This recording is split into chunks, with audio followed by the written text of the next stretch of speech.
So you'll just see that I've taken our enormous Vajra off the shrine. So I might just spotlight me. So this is the Vajra, and that's what we're going to be looking at today. I wish actually I hadn't picked the biggest Vajra off the shrine because it's actually really, really heavy, but it's quite good. It's a very beautiful Vajra, very dramatic. So to start looking at the Vajra, I wanted to start with a story. So the story is from the Pali Canon, and it goes something like this. The Buddha's disciples were sitting in a beautiful wood, the Sala tree wood, which was all in blossom, with this, apparently had this beautiful kind of fragrance on a warm evening. And they'd been meditating all day, and they were continuing their meditation and devotional practice into the evening. And they just were sitting around, kind of, that feeling that you get in retreat. After the meditation, there's a very kind of still and potent sort of atmosphere. And Sariputta asked him, he said, well, what disciple could illuminate this Sala tree wood? So beautiful, it was such a delightful evening. What disciple could illuminate this wood even further? What on this full moon night? And Ananda replied, he said, well, the disciple who's someone who's learnt the Dharma and investigated it and can teach it, that's the kind of disciple that would illuminate this Sala tree wood on this full moon night.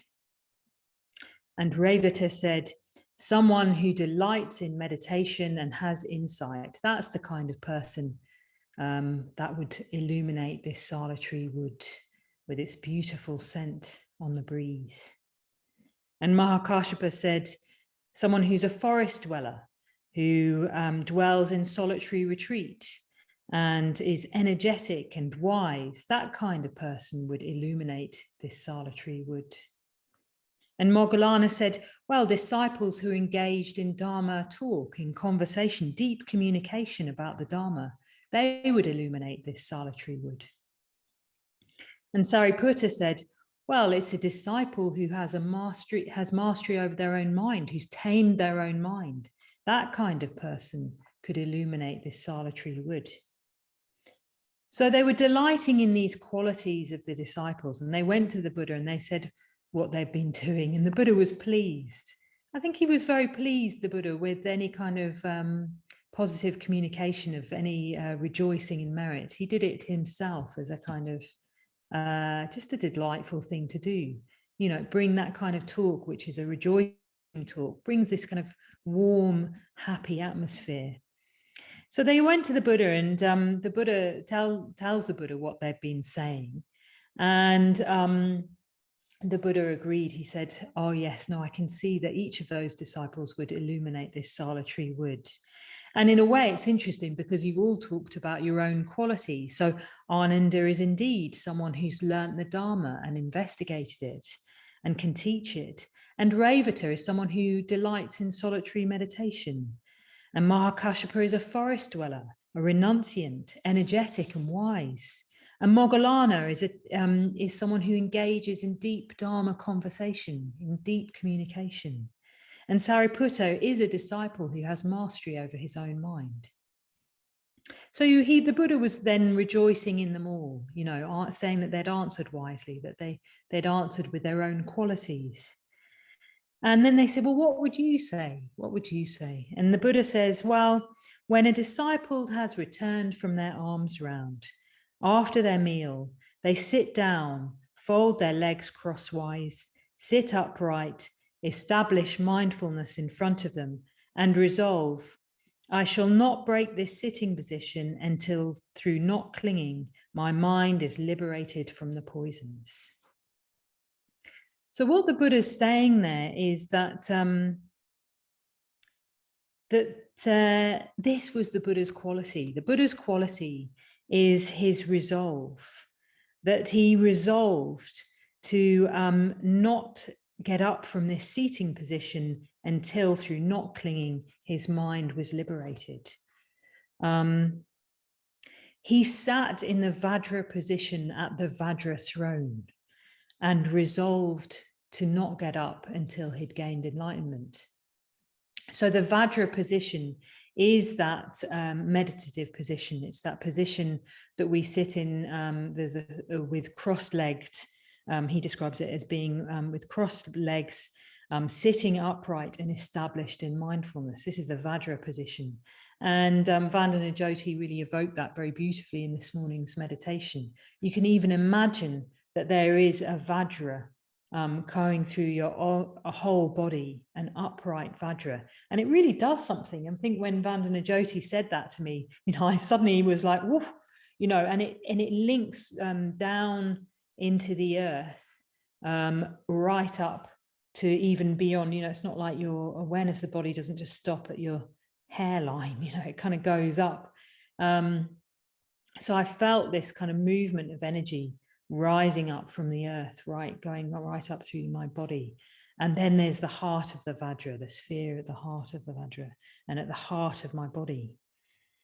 So he sat in the Vajra position, and he sat at the Vajra throne, the Vajrasana. This is actually the oldest use in Buddhism of the word Vajra, is the Vajrasana, the diamond throne, which is, according to Buddhist cosmology, it's where the crosswinds met with the universe. This is a universal kind of cosmic creation myth of this particular world system, is that you have different winds, the east and the westerly winds, and they meet, and where they meet, this world system is formed.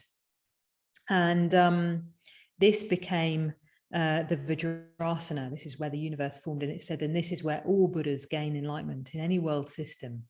In Buddhism, there's multiple world systems. In any world system where these crosswinds meet and the earth is formed, that is where the Buddha gains enlightenment, because it's the most stable place in the universe.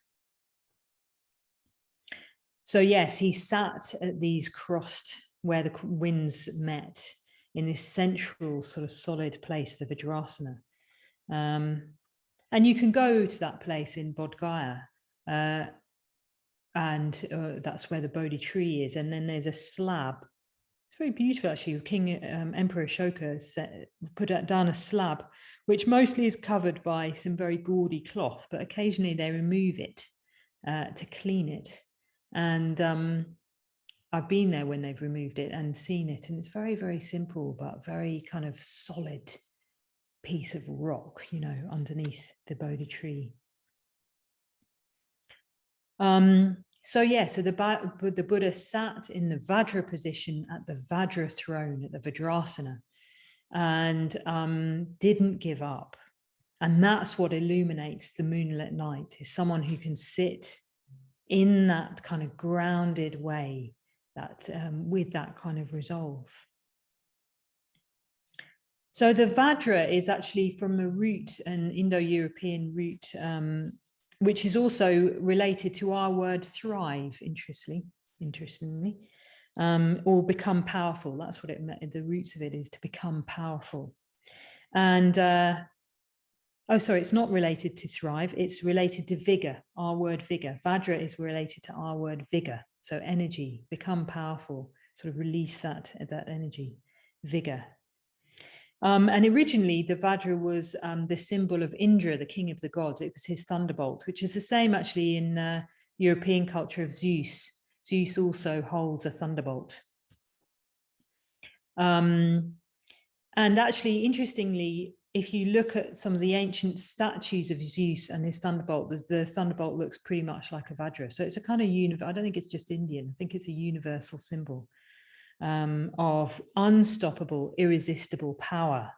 And we looked at that a bit last night, about this this quality of light and sound, which is overwhelming and illuminating and exciting, thrilling, even frightening, kind of unifying the forces of the sky into a thunder and lightning.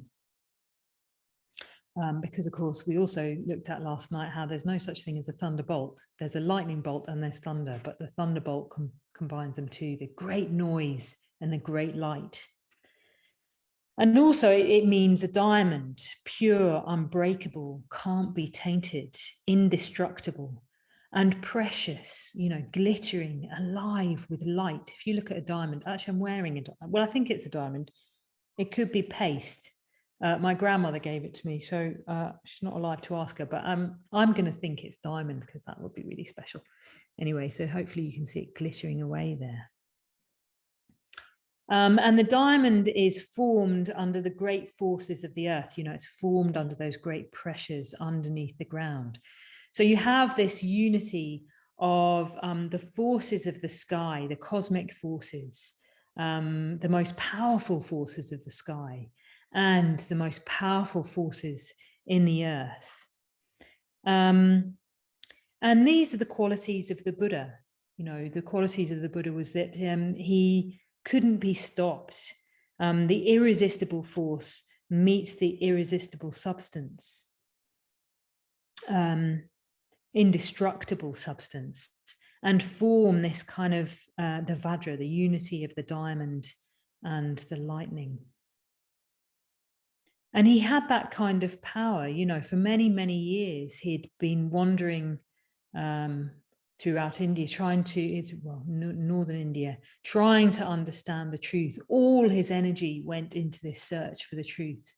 And finally, he found it at that point, at the Vajrasana, and it completely transformed his whole being. You know, he even said of him, he was no longer even a man. He wasn't a god either. He was something that transcended all those distinctions. He'd become something really quite new. He'd become a Buddha. He'd entered into the kind of timeless tradition of the Buddhas. So yes, and there is something that we can draw on from that aspect of the Buddha that, well, the first thing is that he never gave up, and that he would think, well, that's what illuminates this solitary wood. It's someone who doesn't give up, you know, someone who keeps that resolve. And the Buddha didn't always have an easy experience of his own mind. He was very open about that. You know, he talked about having unskillful mental states and how he dealt with them. He talked about, you know, forces of greed and craving and doubt that came up to him, particularly just before his enlightenment. So it wasn't that he always had it easy, but that he kept going despite that. He kept going in his Dharma practice. And I think that I find that really beautiful, actually. Sometimes I find that I draw quite a lot of strength from that in myself. I think, well, what the Buddha's asking us to do, if we're really going to shine, if we're really going to illuminate the Sangha with our own practice, is to not give up. That's the main quality, the central quality. And to draw on this Vajra strength, you know, particularly in meditation, which we'll look at during the weekend, is this capacity to unite both calm, the groundedness, that kind of deep, indestructible nature with energy and illumination and light, that kind of the sky qualities. So in meditation, even on a very, very simple level, we can unite the qualities of calm, groundedness, and also energy and uplift and brightness. Those two qualities fuse together in our meditation practice.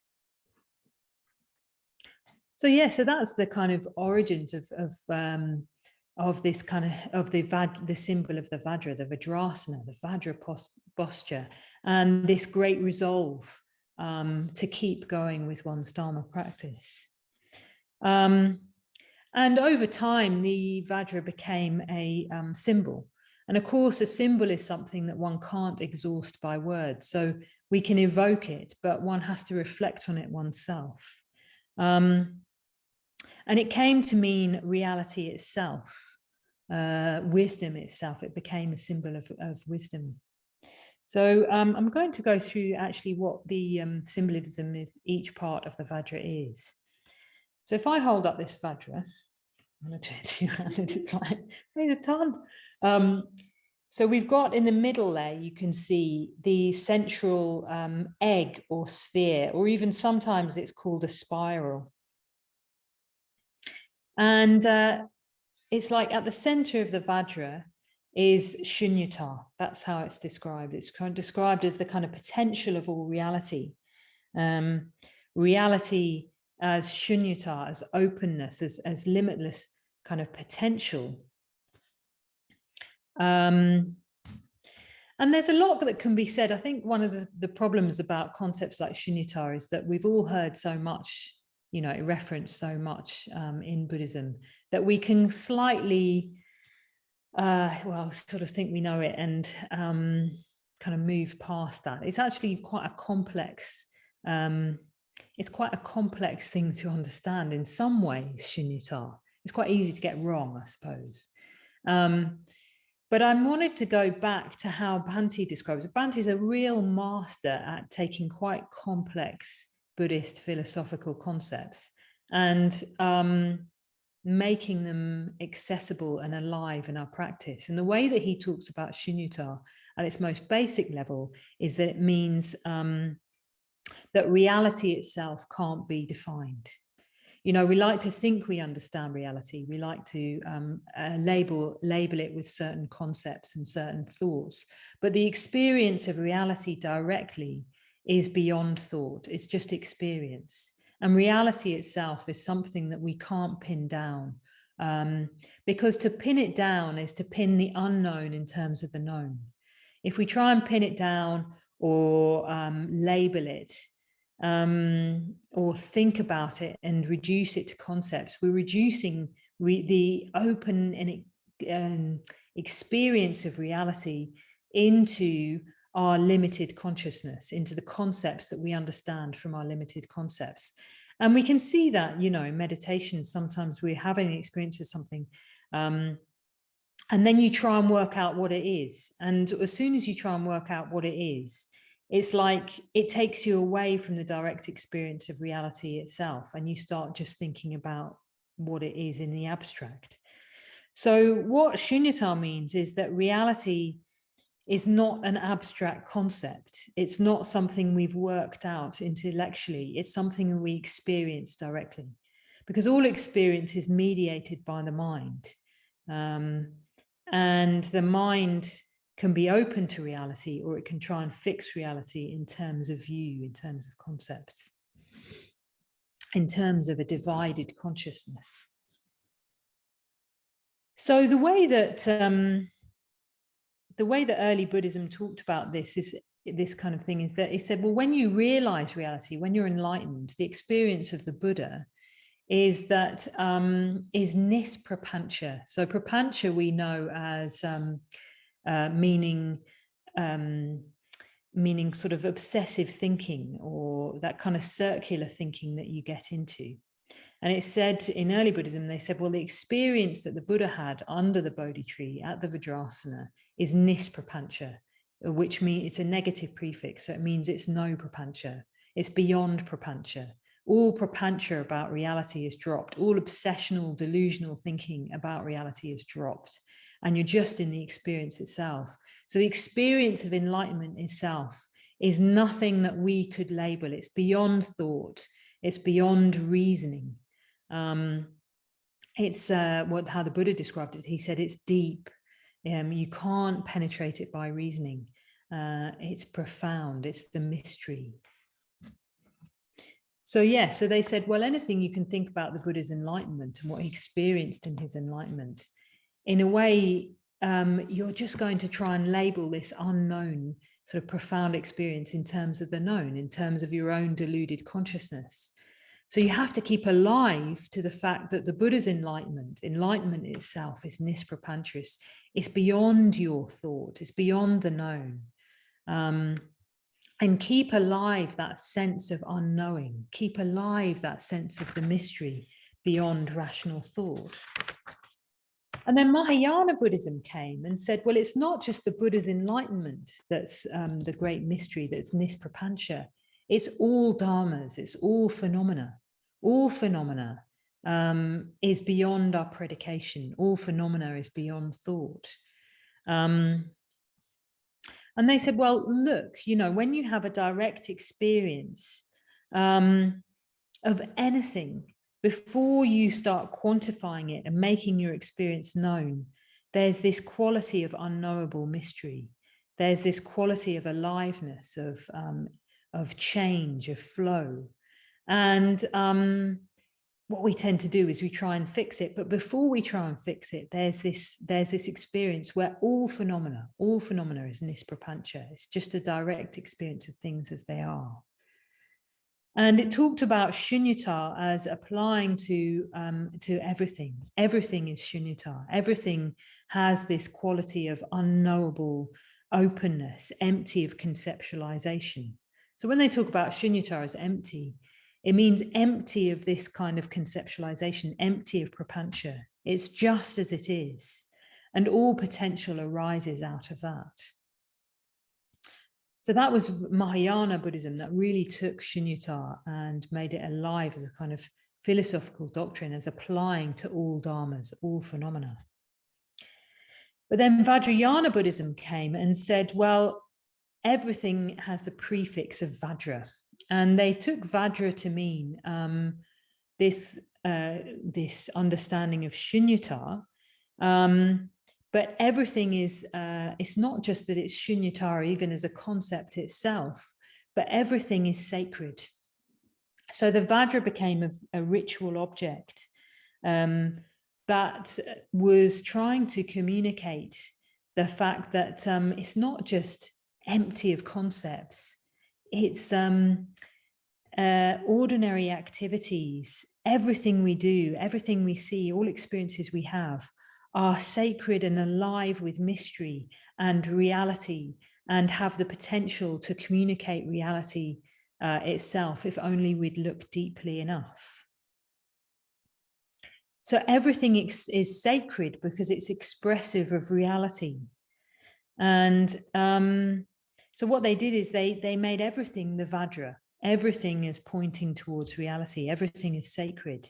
So we have the Vajra Gita, the Vajra song, the Vajra Kula, the Vajra kind of group of friends, the Vajra Guru, the Vajra teacher, the Vajracharya, the Vajra kind of learned master. You've even got Vajratara, who is actually a figure in her own right, golden and with 8 arms.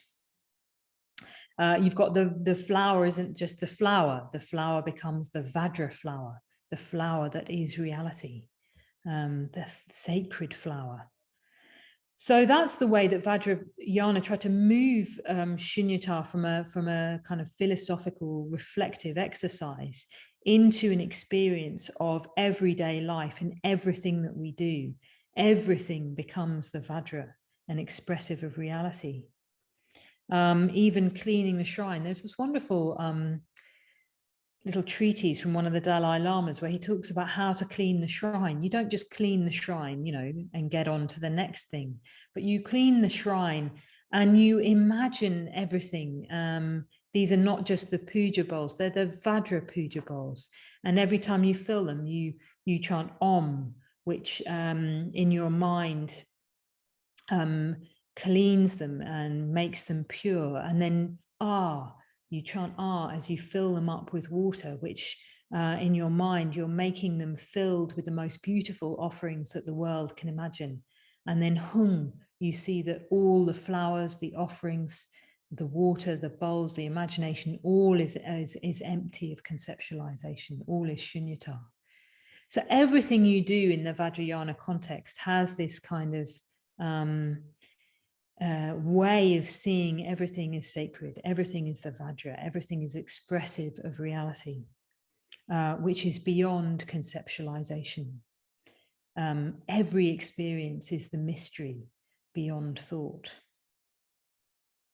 And sometimes we can get into that kind of mood, actually. I think particularly when we've done a lot of meditation and study and puja, so on retreat, where things start to become sort of alive from their own side. I remember coming out of a study session once. Actually, it was with Rijamitra in Leeds, and we'd been studying in his room, which was a kind of coal shed in a terraced house in Leeds. And we came out, and I remember seeing this spider on a leaf. and realizing I'd never really seen anything so beautiful. I'd never really understood a spider on a leaf before, because I just usually, it was like usually a spider on a leaf just isn't interesting or important to me. And like, I'm not that interested. I'm not that bothered about spiders. So, you know, normally I just dismiss it. Am I going to get anything out of this? No, it's not really that important to me. But in this moment, I just saw the spider on the leaf. And spider on the leaf is the way I'm describing it to you. But actually, in that moment, it wasn't even spider and leaf. It was the pure experience of color and light and shape. And it was, I remember just thinking, wow, this is the most beautiful thing I've seen, you know, just in that moment. So we can touch moments like that. We can touch those moments where everything is alive with potential. We're in this central part of the Vajra without concept. But of course, what happens is things start to become, it doesn't stay like that for long. So what we've got in the Vajra is we've got this central sphere and then lotuses that emerge from each side. So yeah, so you've got the lotus that emerges from each side. As reality becomes bifurcated, it becomes two, it becomes dual. So we've got the lotuses on each side, and then we've got these 5 kind of prongs on each side with a central axis running through. So you've got the central axis running through. If I can show you that, yeah, look. You've got the central axis running through, and then you've got the prongs on each side. And this makes on each side a kind of mandala. If you can see it there, it's a kind of mandala with 5 points. And of course, a mandala of 5 points on each side, well, we'll definitely be familiar with that as the mandala of the 5 Buddhas. So on one side, you've got the mandala of the 5 Buddhas, you've got Vajratara in the center, then Akshobhya, Ratnasambhava, Amitabha, Amoghasiddhi. And on the other side, you've got the 5 skandhas and the 5 poisons, which have a correspondence, because they're related on the central axis. They've got a correspondence to the 5 Buddhas. But the same central axis runs through them all. Reality runs through them all, right? Reality runs through the 5 poisons, and it runs through the 5 Buddhas. And one can be transformed into the other. So let's look at that a little bit. So you've got one of the kleshas, one of the poisons is delusion and confusion. Bhante talks about it in his talk as infatuation. And this can be transformed into the wisdom of Vajratara. And in the wisdom of Vajratara, everything that you experience, it communicates the Dharma. Everything that you experience, there's truth, it kind of communicates the truth. And this is the sphere of the Dharma Dhatu. This is the wisdom of Vajratara. Everything always communicating the truth, reality itself. And then you've got hatred as one of the kleshas, aversion and disgust. And this can be transformed into the wisdom of Akshobhya, which is the mirror-like wisdom, which reflects back just as it is, so that we don't turn away. You know, hatred and aversion and disgust is when we turn away from reality. We don't like it, so we pull back. But with the wisdom of Akshobhya, we can't we're no longer turning back from reality. We're just seeing it as it is in all its profundity without turning away from it. And then we've got conceit and comparison, even pride, where this is when we constantly see ourselves in relation to others. So we're either better than other people, or we're equal to other people, or we're lower than other people. And we change that position over time. So we kind of categorize ourselves in different ways. But really what's going on all the time is just we're working out where we are in relation to other people. You know, as soon as we walk into a room, where am I in relation to these? Am I better or am I worse? Or am I equal?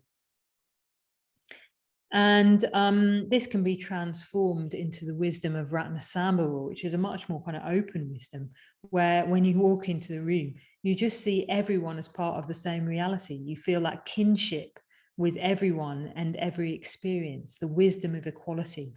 And it's not that you think that you're the same as everyone else, because we've all got different qualities, and you know, some people are more spiritually capable, well, not capable, but spiritually advanced than others. You know, some people have developed more wisdom and compassion than I have.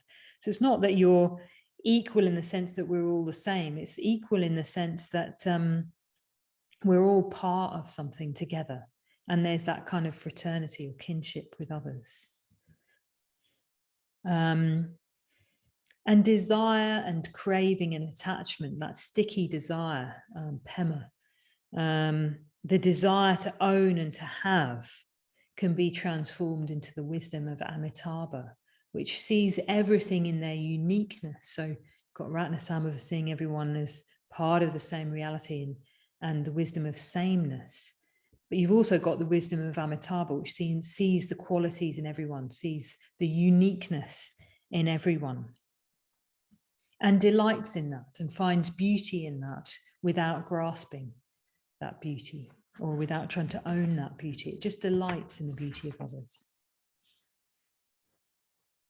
And then you've got envy and the refusal to appreciate the qualities of others, the unease at other people's ease, if you like. This can sometimes be manifested as trying to kind of pull other people down, because we're not comfortable with other people's qualities.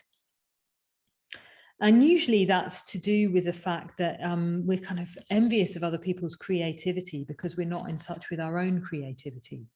So this can be transformed into the wisdom of Amoga Siddhi, which is knowing what is possible and being able to act creatively rather than begrudging other people's creativity. It's the all-accomplishing wisdom, the creative wisdom, that finds ways when even it looks like all ways are stopped, we find a way. So there we've got the poisons that can be transformed into the wisdom. And so we can move through the axis on this Vajra. But you'll notice there's something else on this Vajra, which is the Makara, which is this kind of half fish, half crocodile creature. Kind of looks like quite a fierce crocodile there, the Makara, which is a mythological figure. And it's, let's see if I can show you any more. Actually, no. There we go. Yeah, you can see the Makara on there. And the Makara is an amphibious creature. It can move between the water and the earth. So it can move between all these poles of existence, the 5 jhinas, the 5 poisons. It can move between them both, moved through different potentials. So that's the kind of nuts and bolts symbolism of the Vajra. But what's the message? Well, the message of the Vajra is that we're constantly dividing reality into opposites. We're constantly dividing reality into what's good and what's bad. And we want this and we don't want that. So we've got the ideal of Buddhahood over there and the 5 jhinas on sort of one end of the Vajra. And then on the other end of the Vajra, we've got the kleshas soup, the klesha swamp, the puddle of kleshas. I don't know why, right? I think I was obviously feeling in a puddle of kleshas myself, but yes, the swampy nature of the kleshas over here, and then, you know, Buddhahood over here. And basically, Bhante talks about it also. It's like, here is spirit, you know, here's transcendence, here's the wisdom aspect, and here's kind of nature, here's a kind of base nature. But what the Vajra is saying is that both are expressions of the same reality. Both are expressions of Shunyata, the center of the Vajra. And one can be found in the other. So there's a quest at the heart of the Vajra, which is to transform the kleshas into the wisdoms of the Buddhas. But to do that, we've got to dwell at the center. We've got to pass through, to get from the Buddha mandala, from the kleshas into the Buddha mandala, we've got to pass through the center of the mandala. We've got to pass through Shunyata. And what would that look like? Well, I think one thing to say is it's not a balance. It's not that we're going to ever balance our kleshas and our Buddha nature. That's what we sometimes think about it like. We just need to be good enough. So it's a bit like that feeling we can have, I don't know if you get this, where I think, okay, I've done my meditation this evening, so now I'm allowed to go and watch the TV. So there's a kind of aspect of, you know, there's a bit of naughtiness, a bit of kleshas is okay. And as long as I balance that by going to the Buddhist center once a week, it's fine, you know. So I'll just do my bit of Buddhism over here, and my sort of bit of just human slobbing out over here. So, you know, there's a lot about balance. I don't think balance is something that we can ever really achieve, actually. And it's certainly not in there in Buddhism. What the Vajra is asking us to do is not to create a kind of balance between goodness and badness, if you like. In fact, the Buddha talked about this himself. He said, dark actions lead to dark results, light actions lead to light results, mixed actions lead to mixed results. But we're not aiming for that. The Tathagata's actions are no actions and no results. We're trying to leave samsara altogether. We're not just trying to balance out the light and the dark. We're trying to see through the whole structure of that reality. So the Vajra isn't asking us to balance. The Vajra is asking us to plunge deeply into all experience as it is. So when we're in the midst of the kleshas, to go deeply into what the nature of those kleshas are, to pass through the center of the Vajra and to come out into the 5 wisdoms. So I'll just give you an example of this, which is current in my own mind, because what I've been trying to reflect on recently is boredom.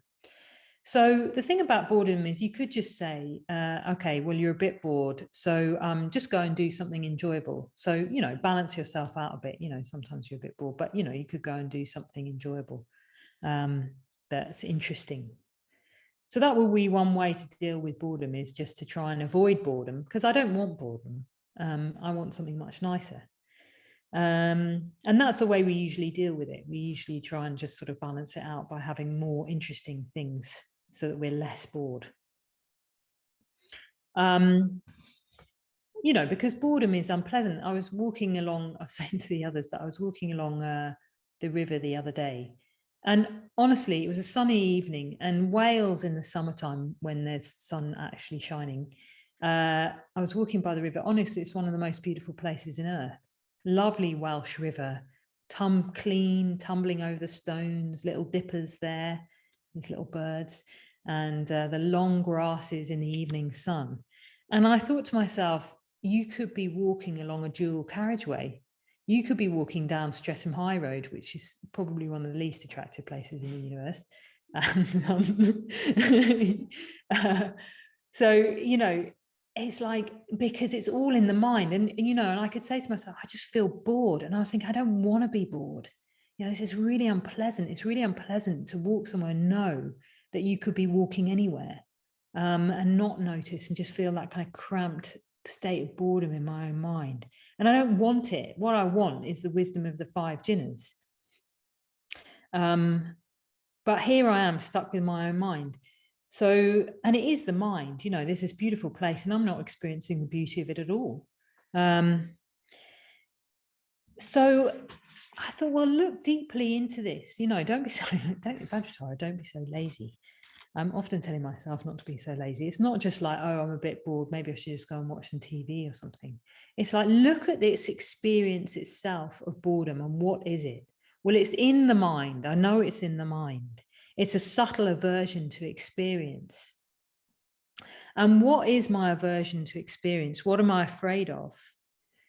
And I'm afraid of, it's like, you know, we talk a lot about experiencing reality as it is, or kind of being in the present moment, being aware and alive with the present moment and all the sensations in the present moment. But there's something in me that doesn't want to do that. There's something in me that doesn't really want to experience my experience fully. It doesn't want to be by the river, looking at the beauty of the river. And even, you know, experiencing the sensations and my thoughts and feelings and all those things. And I don't want to do it because I've got a fear that if I do experience the present moment as it is, that's all there is. And I've got a fear that if I were alive to the present moment, I'd realize that there was nothing more than that. And that's as good as it gets. Because in my mind, I'm constantly waiting for a better future. I'm constantly trying to look for a better thing that's to come. And what if I just stayed in this moment and actually what if I wasn't living in the future? Well, then I'd be living in the now. And what if the now is all there is and there isn't a kind of bright future to look forward to? Anyway, I don't know if anyone resonates with me, or this is just the craziness of my own mind. That's good, Donna, you just nodded. I've got a fear that if I actually turn towards my current experience as it is in any particular moment, that it won't be enough to fill that deep longing I have for wholeness and intimacy with all that is. There's a fear that if I turn towards experience, actually what I'll meet is kind of nothing. So there's doubt and there's fear. It's not really boredom. That's what I was thinking. I was thinking, oh, this is doubt and this is fear. Which is a bit ironic, because actually, if I did turn towards my experience, if I did really, really experience everything there was to experience in that moment, that would be that intimacy with all things that I'm craving. It will be wonder and mystery and magic and joy in that. Everything is contained there. Everything, the kleshas are contained there, but also the wisdom of the 5 Buddhas is contained right there at the center of my experience. It's not anywhere else. You know, it's not in a future kind of pure land, if you like. The pure land is here now. It's all the same reality. Everything is contained in this same reality. So I wanted to read you a poem by someone called R.S. Thomas, who's also from Wales. So it kind of reminded me of this moment by the river. It's called The Bright Field. I have seen the sun break through to illuminate a small field for a while, and gone my way and forgotten it. But that was the pearl of great price, the one field that had the treasure in it. I realize now that I must give all that I have to possess it. Life is not hurrying on to a receding future, nor hankering after an imagined past. It is the turning aside like Moses to the miracle of the lit bush, to a brightness that seemed as transitory as your youth once, but is the eternity that awaits you. So here in this moment is the pearl of great price. One might even say the diamond of great price, just to link into the theme. This moment has the treasure in it. And he says, I realize now that I must give all that I have to possess it. This is the miracle. This is the brightness. So there's this potential for intimacy and wonder in each moment. And there's also the potential for doubt and aversion. And this is the human condition. This is what it's like to live in the world. And what would it be like if we could just kind of hold both those poles and dwell in that present moment, dwell at the heart of the Vajra? To quote another poet, T.S. Eliot, at the still point of the turning world, neither flesh nor fleshless, neither from nor towards, at the still point, there the dance is. But neither arrest nor movement, and do not call it fixity, where past and future are gathered. Neither movement from nor towards, neither ascent nor decline, except for the point, the still point. There will be no dance, and there is only the dance. So this equates very much with the door of liberation, which is wishlessness. Wishlessness isn't an empty state in the sense of nothing's happening. It's the dance. It's neither a rest nor movement. The perfect sphere on the perfect plane that's able to move in any direction when called on. And that's the heart of the Vajra, the still point of the turning world. And it's from dwelling at that heart of the Vajra, that poised state at the center of the Vajra, that gives rise to the strength and the vitality of the Diamond Thunderbolt. So how do they work together? The Vajra is not just a symbol of reality, it's also known to be a weapon. It's the weapon of Vajrapani, weapon of Indra. And as I said yesterday, it's not about power or force that's going to destroy something in a harsh way. It's about the strength that emerges from the center of the Vajra, the strength that emerges from wisdom. And strength is not something that we often talk about in Buddhism, but it was very important to the Buddha himself. He talks about it quite a lot. It's bala, B-A-L-A, strength in Pali. We can talk about love and wisdom quite a bit, but we tend to shy away from talking about strength and power because of its associations with dominance and force and will. It can imply making yourself or making other people do what they don't really want to do. And trying to impose change upon people, trying to pose change upon oneself. Bhante talked about the power mode as negating someone else's being. So the Vajra isn't that power mode in the sense of negating our own being. It's about deep change. Bhante talks about this as he says, you know, willfulness in the negative sense is when we try and impose change into our existing being as a kind of add-on. So we're trying to make ourselves into something we're not. The Vajra isn't really about that kind of change. It's about a deep change, just like the diamond is formed in the earth. It's about setting up conditions by which we are changed deeply in all parts of our nature. So yeah, it's not about a kind of forcing oneself or forcing other people to change. It's about giving ourselves and others conditions by which we are changed in the light of the Dharma, in the light of compassion and love and truth. It's letting the Dharma change us, letting the Dharma transmute us. And the way that we let the Dharma transmute us is to use these wisdom reflections, is to use the wisdom of the Vajra and the wisdom of strength. When the Buddha talked about strength, he said that you know someone's strength if you see them in good times and bad times. And he said when they're subject to the worldly winds, they think that they have the following reflection. So when someone is subject to the worldly winds, they have the following reflection. This is how it is when living together in the world. That's how it is when gaining a personal identity. When there is living in the world, when there is the gaining of personal identity, these 8 worldly conditions spin after the world, and the world spins after these 8 worldly conditions. Gain, loss, status, disgrace, blame, praise, pleasure, and pain. So here we have the world, we have the loka dharmas. So the 8 worldly conditions are the loka dharmas, the religion or the sort of phenomena of the world, the 8 worldly winds.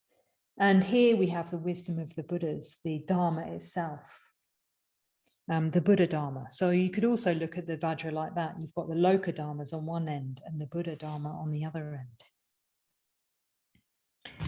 And he said, it's very interesting this. He says, well, strength is when you really see that for what it is. you see that there's a kind of a storm on one side of the Vajra. And that's what happens when we have a personal identity. That's what happens when we have self-clinging. That's what happens when we've got this deluded view of reality that prioritizes ourselves over other and divides the world into self and other, clinging to the self, clinging to the grasper.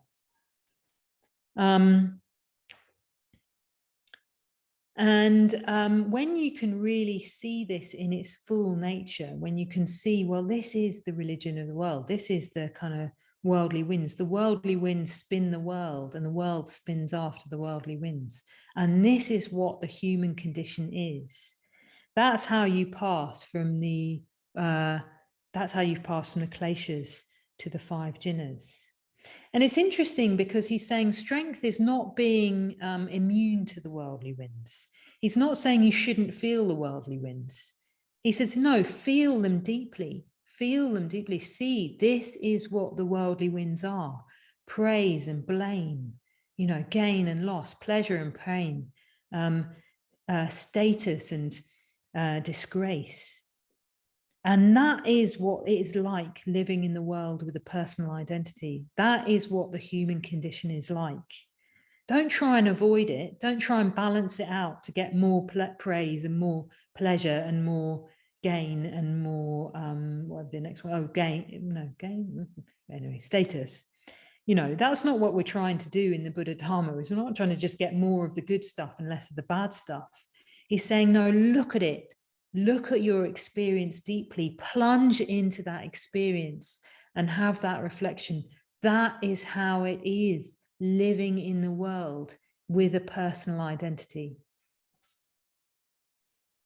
Yes, and I think that's what it is to live at the center of Vajra. It's not to deny our experience. It's not to deny the experience that we don't like. It's to reflect on it in terms of the Dharma. It's to drop the narratives that we have about it, drop our old thinking, drop the prapancha. Because, of course, usually what we do is we tend to think, if we're subject to the worldly winds, we tend to think, well, who's to blame? You know, if I'm experiencing loss or blame or disgrace or pain of any kind, I kind of think, well, who's to blame? Is it me or is it you? You know, or why me? Why should it be like this? Or it's unfair. That's all prapancha. That's all a sort of secondary thinking, trying to avoid our experience. But the Buddha's saying, no, dwell in the center, just go really into those feelings and think, this is how it is living in the world. This is how it is having a personal identity. And yes, okay, it's beyond prapancha, but I think we can usefully use some light reflection, some dharma vichaya. And that's why I like these Pali suttas, actually, because I think the reflections are very, very simple. There's something that we can use in every moment. This is how it is living in the world. This is how it is having a personal identity, which is nama rupa, for those of you who are into the Pali terms. It's very, very simple. Dharma vichaya, to sort of just reflection of the Dharma, light reflection on the Dharma, into our experience as it actually is, even into experience of the kleshas, into the heart of the kleshas. And let it pass in that way, let it pass through the center into the 5 wisdoms. Because, of course, what happens when we do that? What happens when we dwell in the center of the Vajra is that the lotuses emerge also on the other side. There's the kind of growth of the kleshas, but there's also growth of the wisdoms. And there's the little delicate petals of love. So I think when we're in the midst of the worldly winds, it can also be an opening to a greater love if we can say, well, this is how it is with a personal identity. This is how it is living in the world. Then we can also reflect, it's not just us that experiences this, it's other people as well. This is how it is for all of us. One of the things the Buddha said before he died is he said to Ananda, he just turned to Ananda and he said, It is through not understanding, through not penetrating the Four Noble Truths, that we've run on and wandered around this long, long journey, both you and I. You know, the fact that he said, both you and I, is so tender.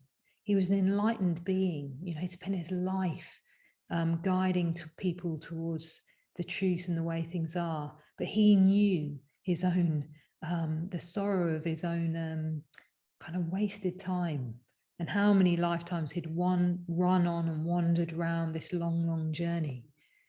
So the fact that he could see, well, this is how it is living in the world. This is how it is having a personal identity. You know, we're all subject to the worldly winds, opens up the kind of delicate petals of compassion and love. Void-born compassion, diamond hard and petal tender. It's a line from Bante's poem, Invocation. Void-born compassion, diamond hard and petal tender. So in each experience felt deeply is the potential for wisdom and compassion, and a greater wisdom and compassion.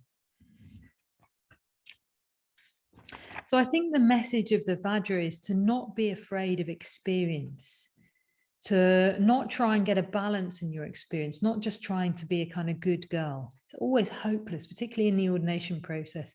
Please don't try and be a good girl. It's kind of so blocked. It's not asking you to do that. It's not trying to get a balance in your life. It's asking you to plunge deeply into the very nature of your experience and transform it in the heart of the Vajra, the fires of Shunyata at the center of the Vajra, with Dharma reflection and letting go of prapancha, and being alive to the mystery of all that is, being alive to what's at the heart of the Vajra, the great unknown, which is experience beyond prapancha. Nothing is left out. And this is true strength. This is the true strength of the Diamond Thunderbolt. Because we can face anything. We can face anything. We can face all experience, because all experience is leading us to a greater understanding of reality and a greater love towards all beings. So the resolve of the Vajra is to illuminate experience, to keep going, to keep kind of purifying us under strong forces of the earth, to become the Vajra, and everything that we experience, everything that we do, to be of the nature of the Vajra, to live the nature of the Vajra in all experience every day, where all experience becomes sacred and all experience guides us to a deeper understanding of reality. So I will finish there. And in a minute, we'll go into our groups. And I just thought it would be good to maybe even to look at an experience that you've got at the moment that you don't want. You know, like, is it boredom?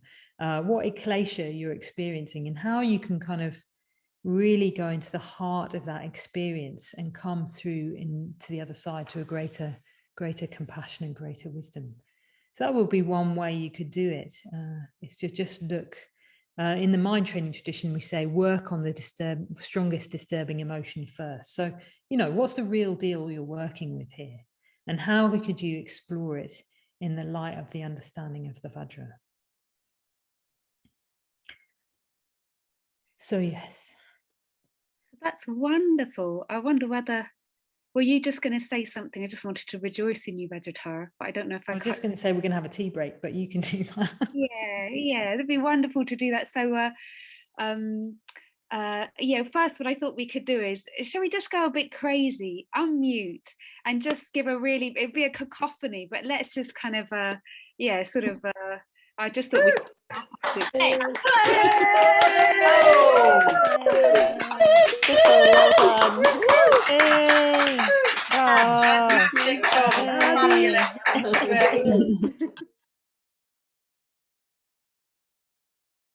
Shortly we'll be going for our tea break. I've just joined here by my just muscling in because we just wanted to say one thing. before we have our tea, just for you to think about while you have your tea. I was just thinking, thank you, Dhamma Megha, for a wonderful talk, and Saraka, my dear friend, too. But she just finished up, didn't she, talking about how lucky and how fortunate we are to have the resources to practice the Dharma.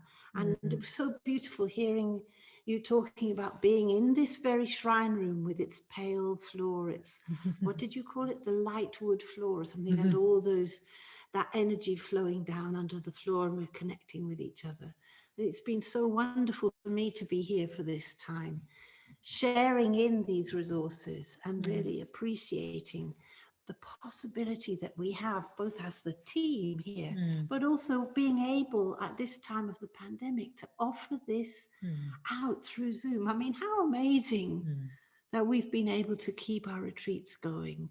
And I just so much appreciate that we have been able to do that. And that we somehow or another have managed to stay afloat financially. Just about, haven't we? Just about touched into that. So that's really what we're talking about here. And it gives me a great deal of pleasure to say that many of you have been very generous so far in helping Tiratanaloka to stay afloat. But we do need to keep on thinking, how are we going to manage? How are we going to do this financially? That's our problem, isn't it, really? Yeah, so we've been, I mean, immediately when the pandemic hit, pretty much immediately we started offering, first of all, study seminars and then retreats online. But and, you know, we'll continue doing that. We're hoping to open soon. We thought we'd open at the end of July, but of course it's not possible in Wales, is No. it? So we can't, we've had to quickly change around and plan that 2-week retreat to be online again. And we may have to do that with others. Oh, I do hope we don't. I do hope we don't. Yeah. But yeah, I mean, such is the situation that we can't be sure. And online retreats don't bring in, to be honest, quite as much money as in-person retreats. So, you know, we're doing really well. We're doing really, really well. And any dana that you give us will be used. We are still operating at a loss, and it depends how big our loss is going to be. We're budgeting around, it could be around £6,000 loss. It could be around £30,000 loss this year if we don't open. So anyway, you know, you've given very, very generously. This is a dana event this weekend, and a lot of you have given very generously. And if you want to give us any more, that would be fantastic. Either as setting up a regular standing order so that we know how much we can budget for, and or just giving a one-off donation for this weekend. It's quite easy to do that, just to say all you need to do is to look at the Tiratanaloka web page, and right at the very top on the front page there's a place which tells you you can click here. Yes. And that takes you through to the Just Giving page, but Vajratara set that up for us, so it's easy to do. And I just think it's so very, very worthwhile, because it's not only us here who are benefiting. You know, we are able to offer the Dharma to all those generations of people to come, if we can kind of get through this awkward, difficult time right now. Yeah. And yeah, so we've got, you'll see in the chat, I've put the link to our Just Giving page. So if you could give us any more donations for the weekend, that will be fantastic. And it will just enable us to keep giving, and, you know, giving into the future and giving people the best conditions they can possibly have to practice the Dharma. So maybe that's enough. Maybe that's enough. Over to you. The Vajra is energy. Money is energy. Yes. Giving is wielding the Vajra. And that is love in itself. And that is love in itself. So yes, money is a very, very good way to wield the Vajra. Amala Vajra will be proud of me for making that association. Yeah, well, thank you, Vajratara. Yes. The Vajra in service of love. Yes, we should definitely have a cup of tea.